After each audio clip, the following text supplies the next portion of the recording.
Simple असे घ्या हात आणि इमॅजिन करा की तुमचे हात भरले आणि आता तुम्ही ऍक्टिव्ह चॅनल होता मग सुद्धा तुम्हाला लगेच फील येणार की एनर्जी आहे.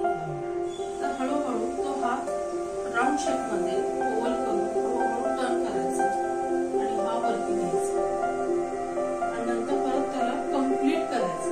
सिद्ध सर्व घेऊन हार असा घेतला मग हा राऊंड कम्प्लीट केला. त्याच्यानंतर हा असा